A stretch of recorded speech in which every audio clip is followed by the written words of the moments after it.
Most people spend their weekends weeding these out of their gardens, but they're actually throwing away the most nutrient-dense greens in the country. We're talking about a group of plants with more protein than beans and up to 5 times the calcium of a glass of milk. Today, I'm showing you 6 unbelievable wild nettles you should absolutely be foraging and eating, from the famous stinger to the dead nettles hiding in your lawn. Ready to dive in?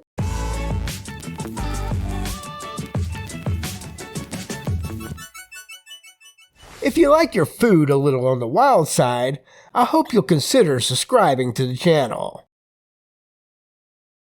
We're starting with the most famous, or depending on your childhood memories, the most infamous wild plant in North America, the stinging nettle.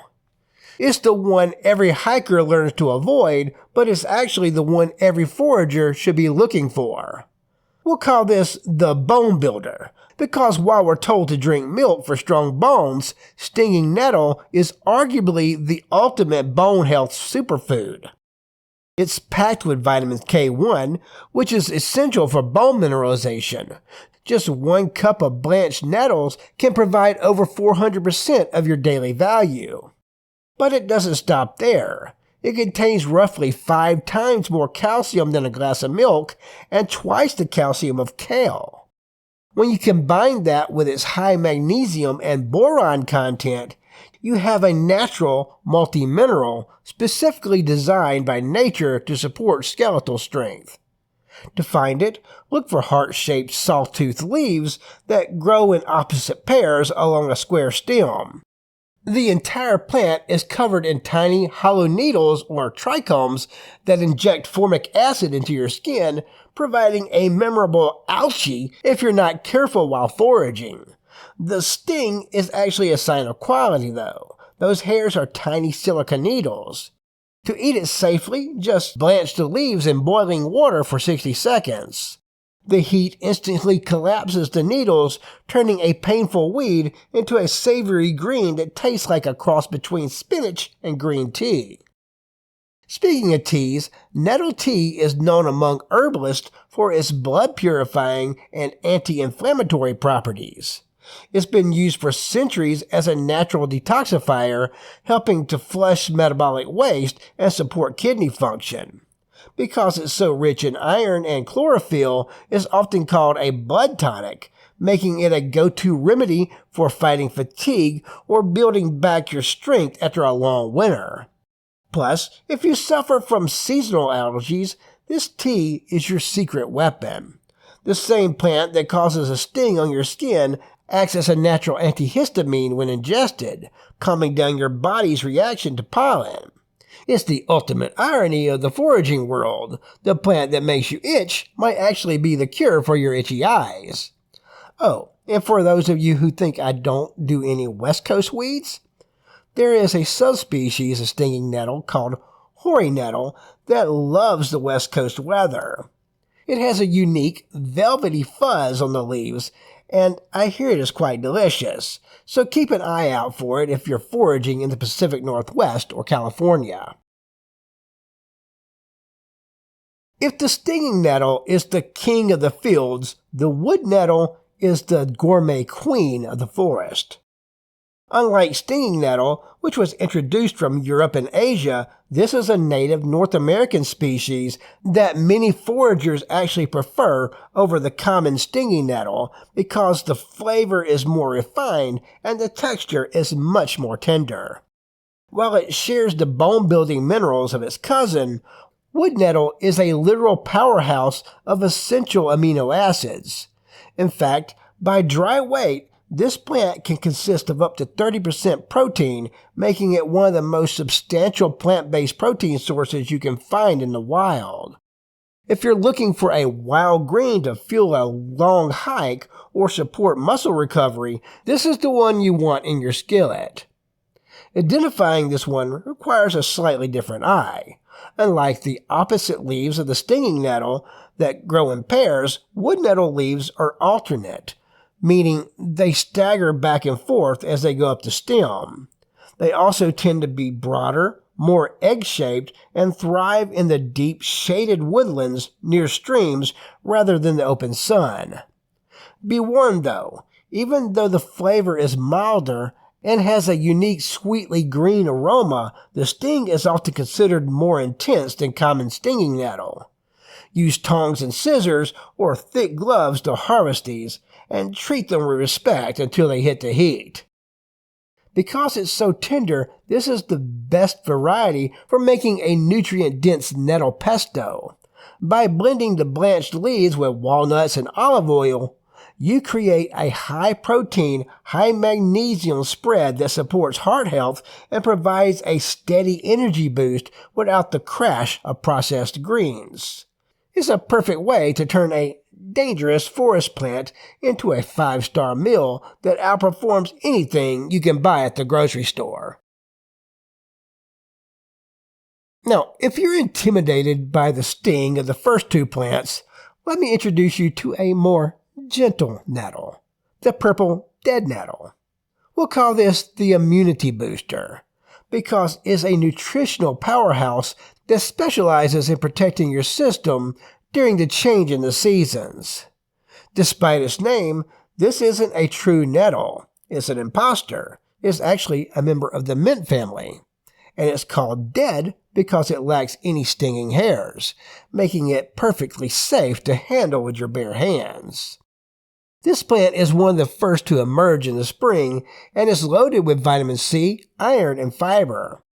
But its real claim to fame is a flavonoid called quercetin.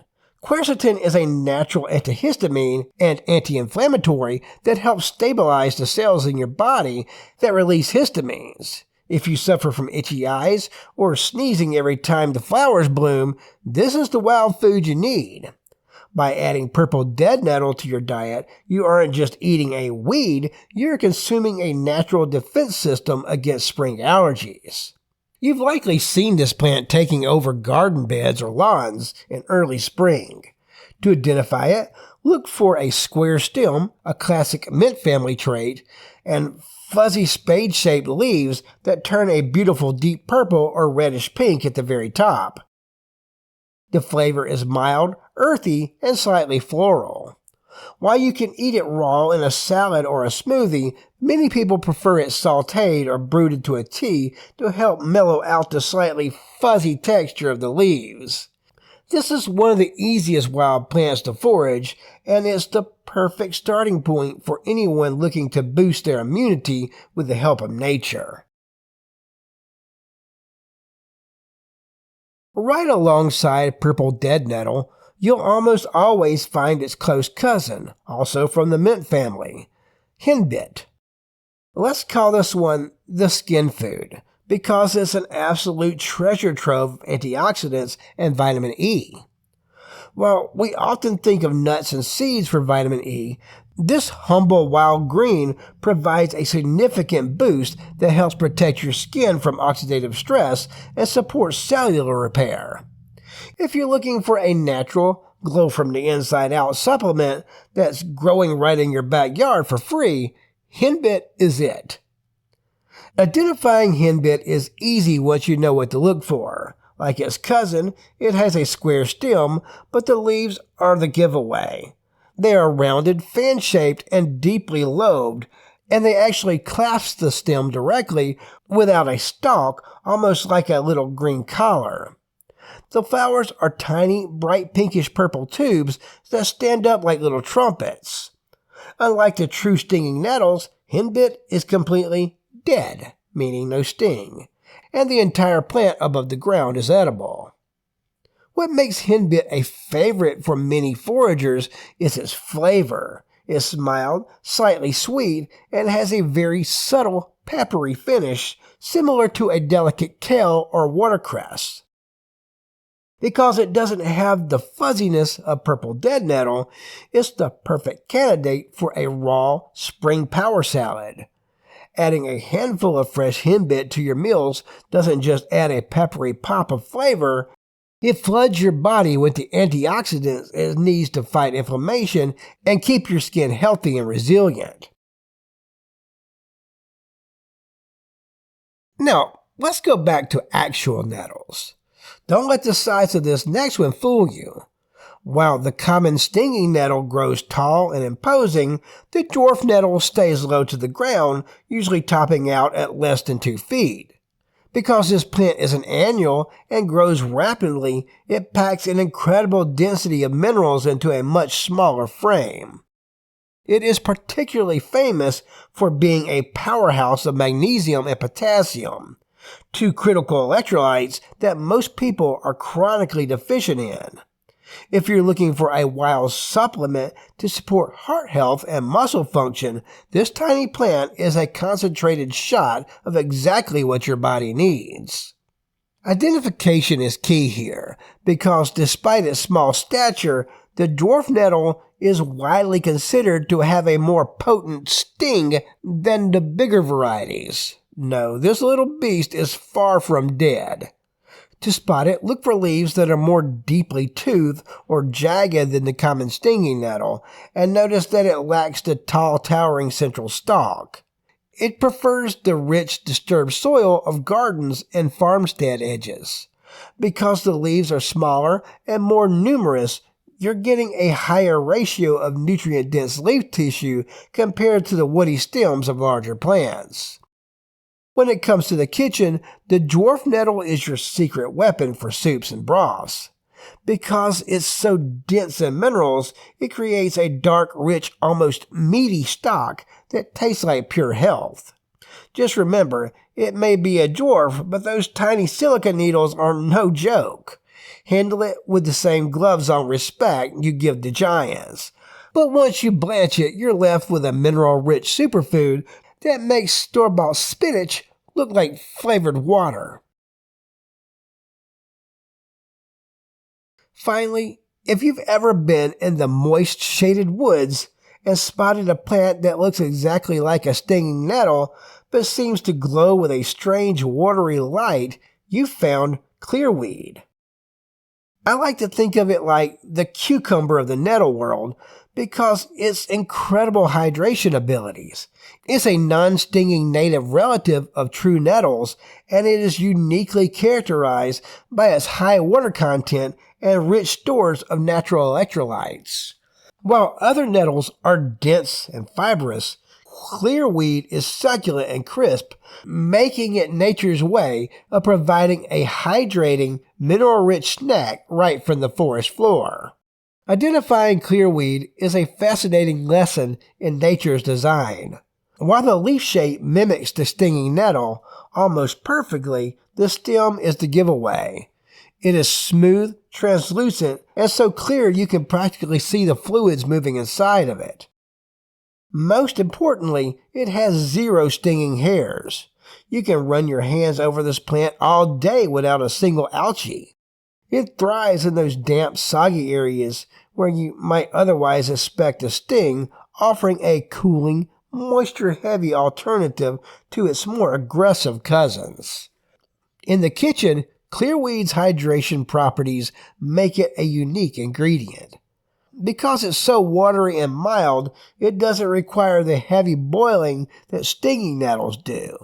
It can be used as a pot herb, tossed into a quick sauté, or added to a summer soup where it acts as a juicy, mineral-dense filler. It's the perfect plant for foragers who want the nutritional benefits of the nettle family, like potassium and magnesium, with a refreshing, hydrating crunch that you won't find anywhere else in the wild. And there you have it, 6 wild nettles that prove the most annoying plants in your yard are actually the most nutritious ones in your kitchen. From the bone-building power of the common stinger to the protein-packed wood nettle and the allergy-fighting dead nettles, these plants offer a level of health support that you simply cannot find on the grocery store shelf.